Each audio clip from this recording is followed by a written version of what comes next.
Students, today we will discuss book exercise and question answers of sound chapter class 8th Oxford book.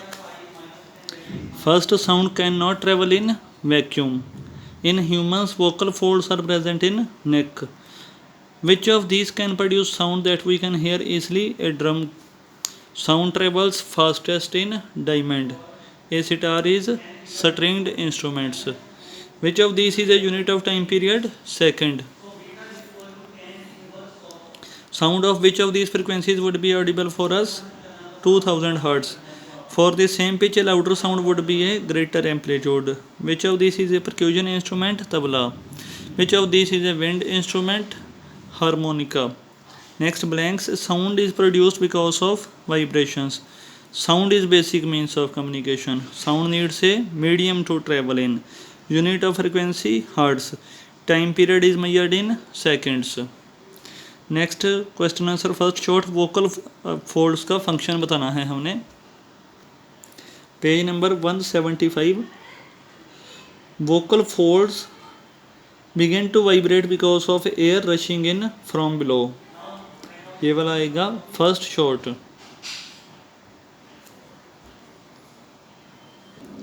Second very short है, what is the function of auditory nerve. तो इसका आएगा vibrations are, ये लिखना पड़ेगा vibrations are next transfer to the brain via the auditory nerve. 177 page है। Vibrations are, फिर इसके बाद transfer to the brain via the auditory nerve. Next string का फंक्शन क्या होता है स्ट्रिंग्ड इंस्ट्रूमेंट में। पेज नंबर 181 है, third very short. The shrillness और पिच, इससे लेके स्ट्रिंग तक, ये थर्ड वेरी शॉर्ट है। फोर्थ वेरी शॉर्ट भी इसके नीचे ही है। एयर कॉलम कैसे चेंज होगा, इसका क्या फंक्शन है, तो दी से लेके एयर कॉलम तक, ये फोर्थ वेरी शॉर्ट है। इसके नेक्स्ट पेज पे 182 पेज पे the pitch of the sound से लेके मेम्ब्रेन तक, मेम्ब्रेन का फंक्शन था क्या होता है। नेक्स्ट शॉर्ट आ गया अब, how can we make different sounds with our vocal folds. Page number 175 पे है।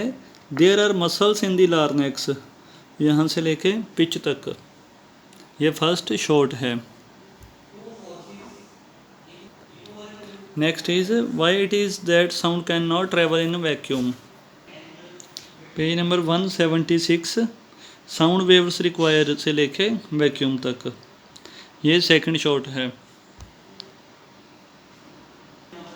नेक्स्ट जो थर्ड शॉर्ट है उसमें एम्पलीट्यूड की डेफिनेशन देनी है, तो मैक्सिमम डिस्प्लेसमेंट सेकंड कीवर्ड है, ये थर्ड शॉर्ट है। जो लास्ट कीवर्ड है वो सिक्स्थ शॉर्ट है, सिक्स्थ शॉर्ट भी साथ में ही लगा लो। Next fourth short, what is the unit in which time period is measured second. Name two wind instruments flute and trumpet. तो शॉर्ट क्वेश्चन आंसर कंप्लीट हो गए हैं हमारे, अब लॉन्ग हैं। तो डिस्क्रिप्शन ब्रीफ में बतानी है कि साउंड वेव कैसे प्रोपेगेट करती है हमारे ईयर्स तक, एक वाइब्रेटिंग ड्रम की हेल्प से बताना है हमने ये चीज़। Page number 176 when a drum is struck, इससे लेके रेयर फ्रैक्शन तक लिख सकते हो आप।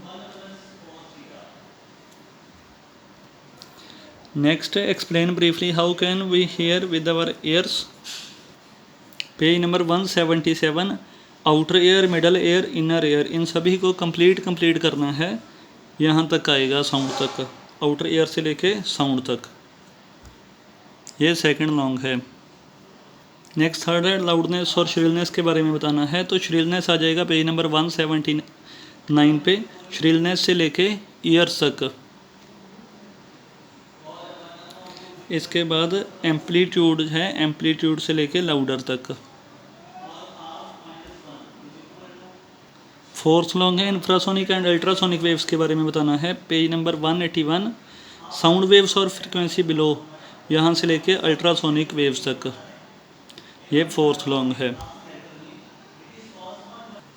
नेक्स्ट फिफ्थ लॉन्ग है sources of noise pollution, sources से लेके लाउड स्पीकर तक लिखना है पहले।